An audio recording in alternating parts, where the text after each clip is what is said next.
সময় শ্রী শ্রী ঠাকুর অনুকূলচন্দ্রের পথের পরিগ্রন্থ হইতে পার। তোমার স্ত্রী যদি তোমাকে বহন বিমুখী হয়, তবে তাহার যদৃচ্ছা চলনায় তুমি কিছুতেই বাধা না দিয়া অপ্রাণ ইষ্টস্বার্থ কর্মতৎপর হইয়া চলিতে থাকো। এই ইষ্টস্বার্থপরতার যদি কেহ তোমাকে কোনো প্রকারে বাধা দিতে আসে, তাহাতে কিছুতেই বশ্যতা স্বীকার না করিয়া অথচ অযথা বাদ বিতণ্ডা না চলিয়া আপন মনে সহজভাবে ইষ্টার্থ চলিতে থাকো। দেখিবে স্বপারিপার্শ্বিক তোমার পরিবার তোমার উন্নতির সহিত কেমন ধীরে ধীরে তোমাতে বিন্যস্ত হইয়া উঠিতেছে। পৃষ্ঠা 123, বাড়ি সংখ্যা 217। জয় গুরু।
বাজি করবি কর দেখতে পাচ্ছি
Hey,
महिमा अपर है, कोई जाने ना जाने।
গলা সব ছিল না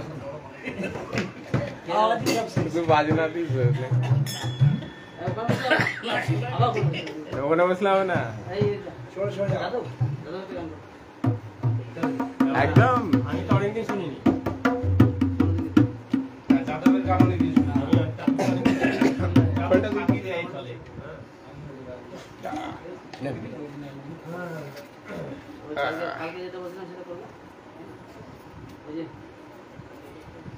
বৃন্দাবনেরটা যেটা নকল যেটা আমি জলদে যেটা হয় বৃন্দাবনের মধ্যে আটটা ভাই প্রাণে প্রাণে আনন্দ ভাই প্রেমের ঠাকুর ধরায় প্রাণে প্রাণে আনন্দ ভাই ঠাকুরের ধরায়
জন্মদিন আর উপজেলা কেন্দ্র সবসময় দেওয়া হয় না, এক ঢিলে দুই পাখি। বাঙালিরা চালাচ্ছে, বুঝতে পারছো, তারপরে যে দুটো ছেলে পরম দয়াল শ্রী ঠাকুরের রাত্রি চরণে আমার কোটি কোটি প্রণাম। প্রণাম জানাই পরমাত্মী শ্রী পরমাচার্য শ্রী পরমাচরণে। প্রণাম জানাই পরম পূজ্য পাদ শ্রী বরদাচরণে। প্রণাম জানাই পরম পূজ্য পাদ শ্রী আচার্যদেবের চরণে। উপস্থিত শ্রদ্ধেয় দাদারা, কল্যাণময়ী মায়েরা, ছোট ছোট ভাই বোনেরা, যথাযোগ্য স্থানে আমার শ্রদ্ধা ভক্তি ভালোবাসা জয়গুরু। আপনারা আজকে সৎসঙ্গের উদ্দেশ্য শুনলেন। পার্থপ্রতিমের জন্মদিন, এর সঙ্গে উপযোজনা কেন্দ্রের মান্ত্রী সৎসঙ্গে যাওয়ার কথা বলাই আছে। সব ক্ষেত্রে হয়তো হয় না। এই দুটো উদ্দেশ্যে আজকের এই সৎসঙ্গ।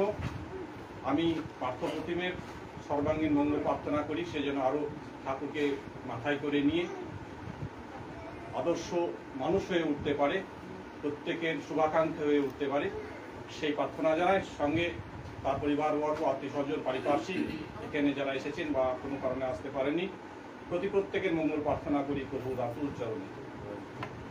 আপনি একটু আগে গানটা শুনলেন একটা, তেতাই তিনি এসেছিলেন, তিনি যুগে যুগে আসেন। যেমন ঐতিহাসিকরা যুগকে বিভিন্ন মধ্যযুগ, প্রস্তর যুগ, লৌহ যুগ, বিভিন্ন যুগে ভাগ করেছেন, তেমনি এই ধর্মজগতেও, ঈশ্বর জগতেও এই সত্য, দাপর, তেতা, কলি এই 4 যুগে বিভক্ত করা হয়েছে। তিনি এর আগেও এসেছিলেন বিভিন্ন নামে। তিনি এর আগে এসেছিলেন অবতার হয়ে, এবার তিনি এসেছেন অবতারী হয়ে। এই অবতার এবং অবতারীর মধ্যে পার্থক্যটা কোথায়? একটা যখন এখানে কোনো সমস্যা হয়, কোনো প্রশাসনিক সমস্যা হয়, ছোটখাটো হলে এখানকার লোকাল থানা সেটাকে দেখে। কিন্তু যদি বড় কোনো সমস্যা হয়, কিছুদিন আগে মেডিকেল কলেজে আগুন লেগেছিল, তখন কিন্তু লোকাল কোনো পুলিশ দিয়ে সমাধান হয়নি, তখন রাজ্য থেকে সিআইডি টিম এসেছিল। এবং আরো সমস্যা হলে দিল্লি থেকেও আসে। কিছুদিন আগে জঙ্গিপুর একটা বোমা বিস্ফোরণ হলো, দিল্লি থেকে এনআই টিম এসেছিল। তো যখন অবতার আসেন, ছোটখাটো সমস্যা হলে তখন অবতার হয়ে আসেন। এখন যেমন কলিযুগের সমস্যার শেষ নাই, তেমনি তিনি অবতারই হয়ে এসছেন। যত সমস্যায় থাক, সর্ব সমস্যার সমাধান জানি শিষ্ট প্রতিষ্ঠান। সমস্যার দিকে লক্ষ্য না রেখে আমরা যদি তার দেওয়া যে নির্দেশ, যজন যাজন ইষ্টবিধি সস্তায়নী সদাচার, এবং তার দেওয়া যে আচার্য নির্দেশ, সেগুলো যদি আমরা লক্ষ্য রাখি, তাহলে অন্ধকার বা অমঙ্গল আমাদের দেখে একদিন টাটা বাই বাই করবে। কিন্তু ঠাকুর বলছেন ওগুলোর দিকে যদি আমরা নজর দিই, ওগুলো থাকবেই, তাহলে ওগুলো কিন্তু আরো চেপে বসবে। বিপদ থেকে ঘাবড়ে গেলে আপদ তাকে গিলে খায়, ঠাকুর একটা বাণীতি আছে। এবং এক কবি বলেছেন, বিপদে মোর রক্ষা করো, এনহে মোর প্রার্থনা, বিপদে যেন না করি ভয়। এই ভয় আমাদের সর্বশেষ কারণ। বিপদে আমাদের যতটা না ঘাবড়ে দেয় ভয়টা, ঠাকুর সেজন্য ভয়টাকে দূর করতে বলেছেন। কিন্তু ভয়টা কখন থাকে না, বা ভয়টা কখন আসে? একটা যখন বাচ্চা ছেলে কোনো কিছু, সামান্য কিছু দেখে ভয় কেঁদে ওঠে, তখন তার মায়ের কোলে যাওয়ার জন্য আকুলি বিকলে করে, বা কোনো শুভাকাঙ্ক্ষীর কোলে যায়, কোলে গেলে সে চুপচাপ হয়ে যায়। ঠিক আমাদের জীবনেও যখন কোনো ভয় পাই, তখন আমরা ঠাকুর বা ভগবানের নাম করি। যদি শুভাকাঙ্ক্ষী তাড়াতাড়ি পায়, আমরা ঠাকুর সেই জন্য নিয়মিত কথা বলা আছে, নিয়মিত যজন যাজন ইষ্টবিধি প্রার্থনার কথা বলা আছে। আমরা যদি ঠাকুরকে জাগ্রত করে রাখি, তাহলে কিন্তু আমরা ছোটখাটো আসতেই পারে সমস্যা, জীবনে আসবেই, তাহলে আমরা ভয় পাবো না, কারণ আমাদের সঙ্গে একজন আছেন শুভাকাঙ্ক্ষী। তাই তাকে দেখলে আমাদের কোনো ভয় থাকে না। অনেকে এই শুভাকাঙ্ক্ষী বা না থাকে বলে সামান্য কারণে আত্মহননের পথ বেছে নেয়, কারণ তারা কোনোদিন বাবা নাই, মা নাই, বা কোনো কারণে ঠাকুর দেবতার পূজা অর্চনা করেনি। তাই আমাদের এই যুগে সত্য নাম নিয়ে এসছেন তিনি সদ্গুরুর রূপে। তাই ঠাকুর বললেন, সৎনাম মনন করো, সৎসঙ্গের আশ্রয় গ্রহণ করো, আমি নিশ্চয় করে বলছি তোমাকে আর তোমার উন্নয়নের জন্য ভাবতে হবে না। তাহলে সৎনাম মনন করলে কি করে উন্নয়ন হয়? এটা কি মন্ত্র? তা নয়। ঠাকুর এক জায়গায় সত্যানুসরণে বললেন, গুরুর আদেশ পালনের মতো মন্ত্র কি আছে? অর্থাৎ আমরা যে মন্ত্র বলি, অনেক সময় ঝাড়ফুঁক করি, হ্যাঁ, কিন্তু গুরুর আদেশের মধ্য দিয়ে আমাদের সমস্ত অমঙ্গল মঙ্গলে পর্যবসিত হয়। ঠাকুর অনেক ঘটনা আছে, অনেক মানুষ অনেক সমস্যা নিয়ে গেছেন, দেখা মাত্রই সেটাকে সরিয়ে দিয়ে, ঠাকুর তুই এসছিস, তোর দরকার ছিল, ঠাকুর কোনো প্রয়োজনে নেই, যা তো অমুক কাজে যা তো, তাকে পাঠিয়ে দিয়েছে। দেখা গেল সেই কাজ করতে করতে তার সেই ঠাকুরকে যেটা বলতো সেটা সমাধান হয়ে গেছে। তাহলে তিনি কারোর জন্য এক গ্লাস জল চেয়ে খান না, যা বলে গেছেন তা সব আমাদের জন্য। ঠাকুর একবার প্রশ্ন করেছিলেন যে, এত ভক্তরা প্রশ্ন করছেন, আপনি এত বাণী দিলেন কার জন্য? তো ঠাকুর বলছেন, তাই তো কার জন্য? সবাইকে একে একে জিজ্ঞেস করছে। বললো, কেউ বলছে দেশ ও দশের মঙ্গল জন্য, সবারই মঙ্গল জন্য। বললো, বড় খোকাকে ডাক। বড় খোকা বললো, ঠাকুর সব আমার জন্য। আমরা যদি ভাবি, ঠাকুর বললো, দেখ বড় খোকা কি কয়, আমার জন্য। আমাদেরকে ভাবতে হবে আমার জন্য বলে গেছেন। এই যে আচার্য নির্দেশ, ডিপি ওয়ার্কের কাজ, সেটাকে ভাবতে হবে আমার কাজ।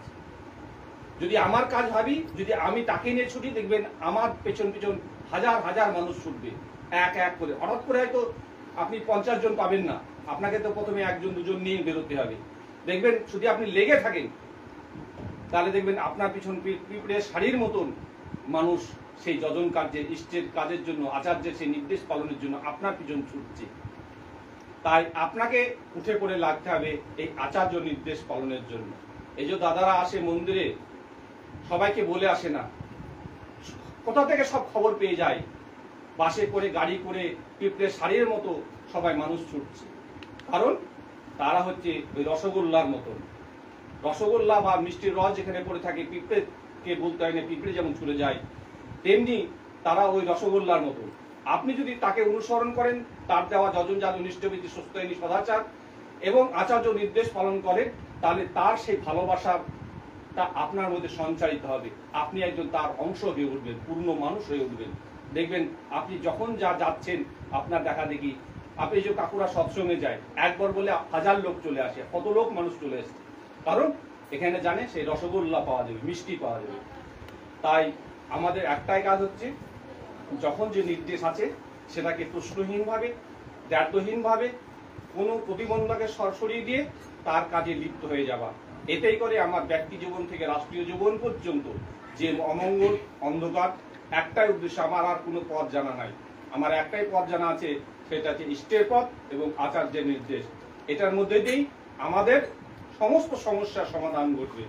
যারা বিদ্যার্থী পড়াশোনা করতে চাইছে না কোনো কারণে, তারাও দেখবেন আবার মনোযোগী হচ্ছে, বা কোনো কাজে বিফল হয়ে যাচ্ছে, মনক্ষুণ্ণ হয়ে যাচ্ছে, আবার দেখবেন মনটা ভালো হয়ে যাচ্ছে, সব ওই ইষ্টের কাজের মধ্য দিয়ে। তাই দুবেলা প্রার্থনা করা, যদি একবেলা হয় আরেকবেলা না হয়, চেষ্টা করতে হবে প্রার্থনা করা। ঠাকুরের যেগুলো বলা আছে সেগুলো যেন হয়ে ওঠে আস্তে আস্তে অনুশীলনের মাধ্যমে। প্রেমের দ্বারা, ভালোবাসার দ্বারা দেখবেন যত উঠবেন, তখনই দেখবেন আপনার পরিবারটা, আপনার জীবনটা কত উজ্জ্বল হয়ে উঠে আসছে। তার আলোকের ঝর্ণাধারায় সমস্ত অমঙ্গল গিয়ে আপনাদের সবার জীবনে নতুন দিগন্ত খুলে যাক, এ আশা ভরসা রেখে সবারই সর্বাঙ্গীন মঙ্গল প্রার্থনা করে আলোচনা শেষ করলাম। জয় গুরু, বন্দে পুরুষোত্তম।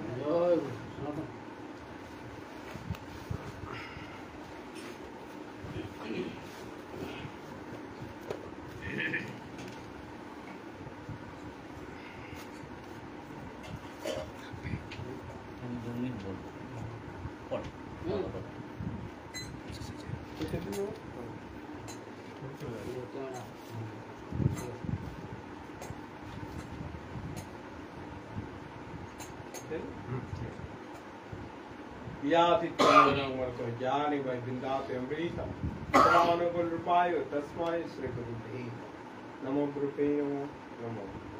উপস্থিত আমার ইষ্ট প্রাণ বিভাগ এবং কল্যাণময়ী মাতৃমণ্ডলী এবং ছোট ছোট যারা আছে, সবাইকে আমার স্নেহাশিস প্রাণের মৃত্যু যায়। নীরেন্দ্রনাথ হালদার, আমি যাকে মামা বলে ডাকি, তার গৃহে উদ্দেশ্য আগে শুনেছেন। আমার ভাতৃসম পার্থপ্রতিমে আজকে জন্মদিন। সৎসঙ্গ উপযোজনা কেন্দ্র এটি।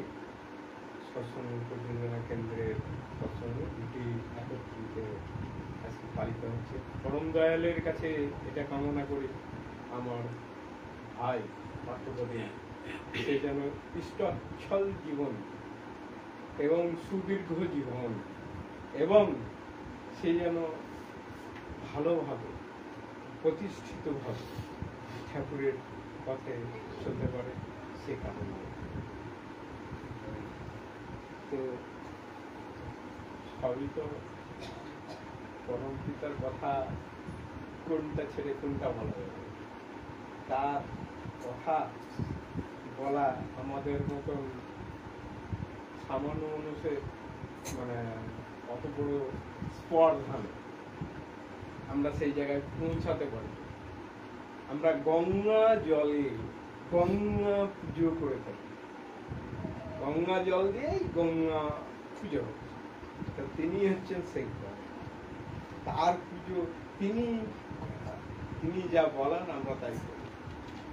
তো বিষয় হচ্ছে যে প্রতিটা গানে তার তার কথা, তাকে ভালোবাসার কথা, তাকে পাওয়ার কথা, সবকিছু ওই যে দাদা সত্য তেতা দাপর কলি, তিনি যুগে যুগে এসেছেন আর যুগে যুগে নাম। কলির শেষে তিনি শ্রী শ্রী ঠাকুর অনুকূল চন্দ্র রূপে এসে নাম বিলাচ্ছেন, জনে জনে সৎ মন্ত্র দিচ্ছেন। আর বাকিগুলো কি অসৎ মন্ত্র? না, সেগুলোও না। তিনি যে নামটা নিয়ে আসলেন, সেই নামের যে গুণাগুণ, সেই নামের যে আধ্যাত্মিক বিষয়, ভাগবতীয় বিষয়, একমাত্র যে গ্রহণ করেছে, যে নাম মনন করে, সেই জানে যে নাম কি। এই হচ্ছে বিষয়। আমরা দীক্ষা নিই, দীক্ষা নেওয়ার পরে মনে মনে অনেকে ভাবি যে হয়তো অনেক কিছু আমার পাওয়া হয়, এটা পাবো সেটা পাবো, দীক্ষা নিলে মনে হয়। অনেকে দেখে একটু তাই মনে হয় যে ও দীক্ষা টিক্ষা নিয়েছে, ওর এইগুলো হয়েছে, আমিও সেটা নিই, একটা লোয়ে পড়ে যায়। এক পথিক পথ দিয়ে চলে যাচ্ছে, একটা ছোট্ট আপনাদেরকে মানে ঘটনার কথা বলি, একটি সামান্য ছোট ঘটনা। সেটা হচ্ছে একটা গল্প মাত্র। এক পথিক বন দিয়ে চলে যাচ্ছে, তো তার ক্লান্ত শরীর, সে একটি গাছের নিচে বিশ্রাম করছে। বিশ্রাম করতে করতে তার মনে মনে ভাবছে সে যে তার খিদে পেয়েছে, একটু জল পিপাসা পেয়ে। সে যদি বলছে যে একটু পিপাসা নিবারণের জন্য একটু জল পেতাম, আর খিদেও পেয়েছে, খিদাটা দূরীকরণের জন্য যদি কিছু পেতাম তো ভালো হতো। ও ভাবাও যা, সঙ্গে সঙ্গে সামনে দেখছে একদম বিশুদ্ধ পানীয় জল এবং খুব সুন্দর, খুব সুগন্ধি খাওয়া দাওয়া, মিষ্টান্ন একেবারে তার সামনে এসে হাজির। সে তখন ভাবছে আমার ভাবার সঙ্গে সঙ্গে এগুলো পেয়ে গেলাম। খেয়েছে, খুব ভালোভাবে খেয়েছে এবং জল পান করেছে। করার পরে বলছে, মনে মনে ভাবছে খাওয়া দাওয়াটা তো হলো, এবার যদি একটু বিশ্রাম করতে পেতাম, একটু যদি নরম কমল বিছানা পেতাম তাহলে খুব ভালো হতো। দিয়ে ওই কমল বিছানা সঙ্গে সঙ্গে তার সামনে এসে হারিয়ে, সে বিছানায় শুয়ে পড়েছে। বিছানায় শুয়ে বেশ মনে মনে ভাবছে, আরে যা চাইছি তাই তো হয়ে যাচ্ছে রে বাবা। এই গাছটার মধ্যে কোনো ভূত টুট আছে নাকি? গাছের মধ্যে কোনো ভূত টুট মনে হয় আছে, থাকতে পারে। হ্যাঁ, কোনো গম্ভীর হয়তো আছে, সেই কার্যক্রম গুলো করছে। হ্যাঁ, সে নেমে এসে আমার ঘাটটা মটকিয়ে দিবে না তো, ভাবাও যা। আর সেই মতন মানে কাজও তাই, গম্ভীরতি আসলো, তার ঘাটটা মটকিয়ে দিল। তো তার চাওয়াটা শেষ হচ্ছিল না, সে স্টপ হচ্ছিল না, সেই ওই ক্ষুধা নিবারণ পর্যন্ত সাবধান হচ্ছিল না। তারপরেও আরো চাইছিল, আরো পেলে হয়, আরো পেলে হয়। এই যে আমাদের আরো, এই আরো পেতে হবে, এইটাকে আমাদেরকে এক জায়গায় সীমিত রাখতে হবে। তাকে ধরে শুধু একটাই কথা বলতে হবে, তোমার ইচ্ছায় পূর্ণ হোক আমার মধ্যে, তুমি যা ইচ্ছা করবে তাই হবে, তোমার ইচ্ছাই আমার মঙ্গল। ওই সত্যানুসরণ গ্রন্থে রয়েছে। তিনি বলেছেন অর্থ, মান, যশ ইত্যাদি পাওয়ার আশায় আমাকে ঠাকুর সাজিয়ে ভক্ত হোস না। অর্থ, মান, যশ এগুলো হচ্ছে পার্থিব জগতের বস্তু। এগুলো মানুষের হতেও পারে, না হতে পারে, হবে একটা টাইম আসবে, আপনি হয়তো কর্মগুণে সেগুলো পাবেন, কিন্তু সেগুলোই আসল বিষয় না। আসল বিষয় হচ্ছে তাকে পাওয়া। তাকে পেতে গেলে কি করতে হবে? ওই যে আমার দাদাটি বললো পূর্ব বলে গেলেন, তিনি বললেন যজন যাজন আরিষ্ট ভীতি সস্তয়নী সদাচার, এই পঞ্চবিধান, এই পঞ্চবিধানটাকে ঠিক ঠিক ভাবে পরিপালন করতে হবে। ঠিক ঠিক ভাবে পরিপালন যদি আমি না করতে পারি, আমি কিন্তু ফাঁকি দিলেই পেতে হবে, ফাঁকিতে পড়ে যাব। আমাকে সেসব গুলো পরিপালন করতে হবে ঠিক ঠিক ভাবে। তার মধ্যে আছে ইষ্টভীতি। ইষ্টভীতিটা এমনই একটা বস্তু, ঠাকুর বলছে নিকুম্ভলা যজ্ঞ দিলাম তোদেরকে, অতি প্রত্যুষে উঠে তোরা যেটা করিস সেটা হচ্ছে নিকুম্ভলা যজ্ঞ। নিকুম্ভলা কে করতো জানেন?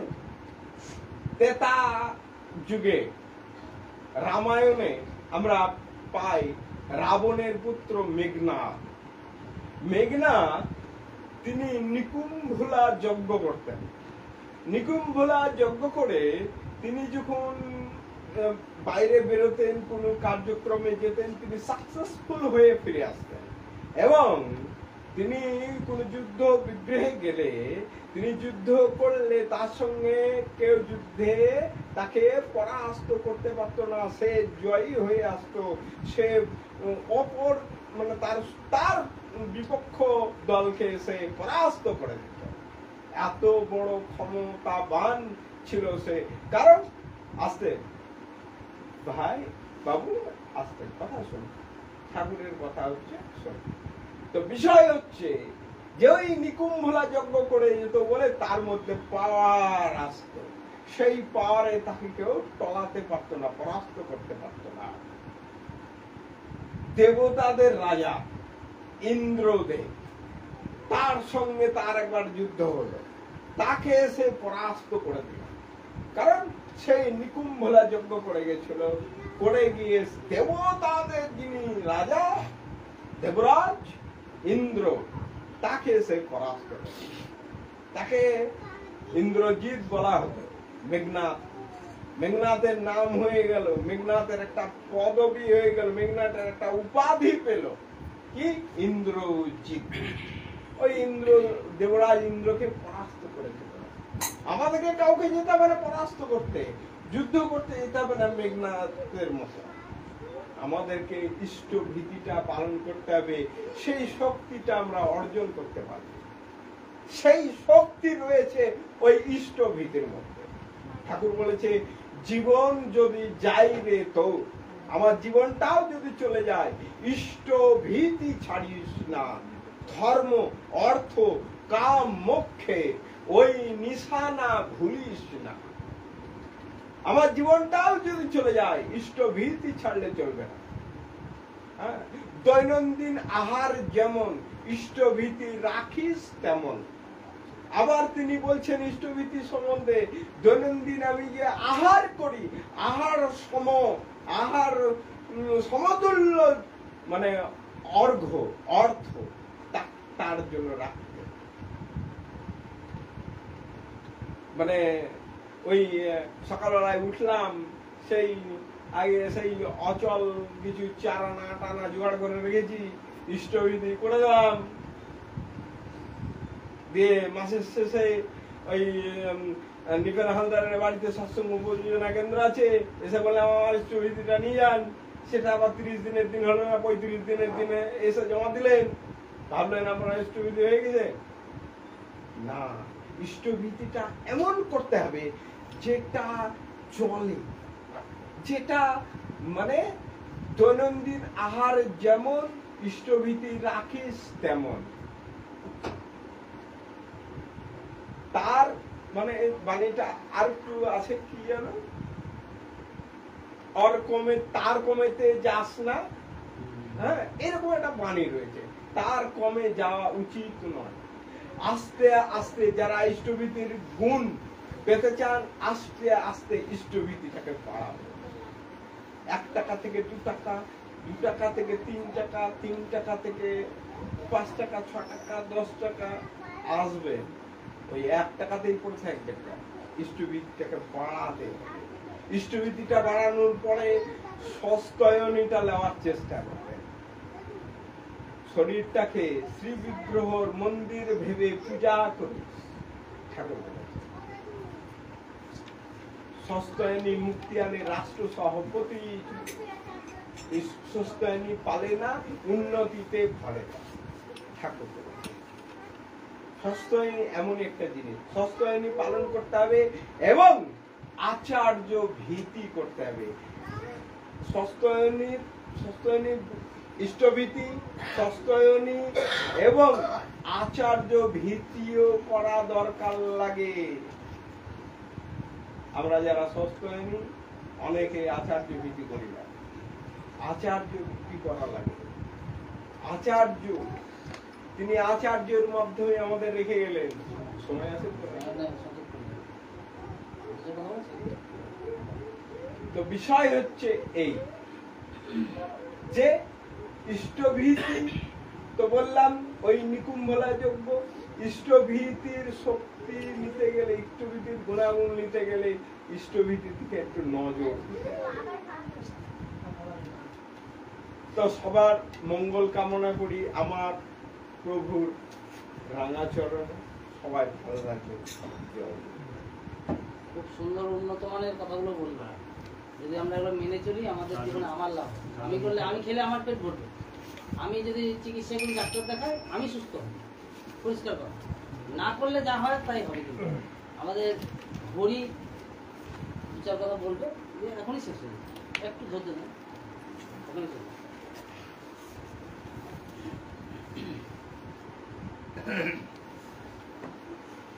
সর্বপ্রথমে ঠাকুরের চরণে প্রণাম, মা লক্ষ্মী মায়ের শ্রী চরণে প্রণাম, শ্রী বরদাস চরণে প্রণাম, শ্রী আচার্যদেবের চরণে প্রণাম। আজকে ওই বাড়ির যে সবসময় যে উদ্দেশ্য, পরম পিতার কাছে সবার মঙ্গল কামনা করি।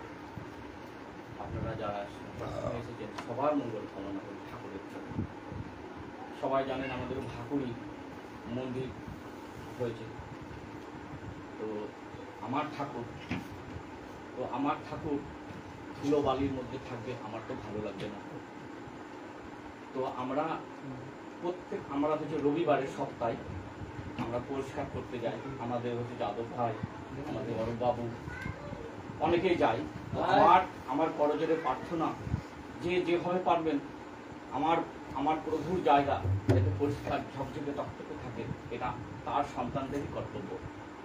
তো আমার প্রার্থনা সকলকে রবিবারে সকলে স্কুল কলেজ সবার থাকে ছুটি, যে যেভাবে পারবেন ছুটে গিয়ে তার কাছে গিয়ে হয়তো তার কাছে যাবেন বা তার কাজ কর্মগুলো পরিষ্কার পরিচ্ছন্ন রাখলে আমাদেরও মন ভালো লাগবে। এবং আমাদের শিশি দাদা বলেছেন যে যে মনোকামনা নিয়ে এখানে এই মন্দিরে আসবে তার সেই মনোকামনা পূর্ণ হবে। তো আমার সকলকে আমার এই প্রার্থনা জানিয়ে দেওয়া উচিত। তো সকলে যাবে যে যেভাবে পারবেন। জয় গুরু। জয় গুরু। খুব সুন্দর কথা। বড় বড় মারোয়াড়িরা জানেন তো, যাদের 50,000 লাখ টাকা বেতনের কর্মচারী থাকে, তারাও গিয়ে তাদের গুরুদুয়ারায় গিয়ে ঝাঁট দেয়। ভাবুন, তাই তারা তো উন্নত। আমরা করি না, তাই আমরা পাইও না। তো ভাববার বিষয় আছে। যে কথাগুলো বললো খুব গুরুত্বপূর্ণ। এবার জয় রাধে হবে, তারপর শেষ হয়ে যাবে।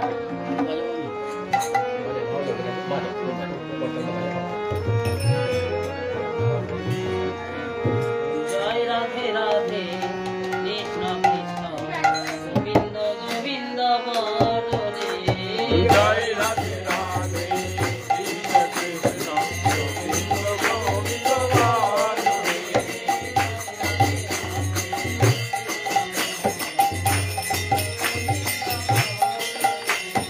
জয় রাধে রাধে, কৃষ্ণ কৃষ্ণ, গোবিন্দ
वंदे पुरुषोत्तमं वंदे पुरुषोत्तमं वंदे पुरुषोत्तमं वंदे पुरुषोत्तमं वंदे पुरुषोत्तमं वंदे पुरुषोत्तमं परम प्रेममय श्री श्री ठाकुर अनुकूल चंद्र जी की जय। परम प्रेममय श्री श्री ठाकुर अनुकूल चंद्र जी की जय। परम प्रेममय श्री श्री ठाकुर अनुकूल चंद्र जी की जय। परमरद्धा जगत जननी श्री श्री वर्मा जय। परमरद्धा जगत जननी श्री श्री वर्मा जय। परमरद्धा जगत जननी श्री श्री वर्मा जय। परम पूज्य पादो श्री श्री वर्धा जय। परम पूज्य पादो श्री श्री वर्धा जय।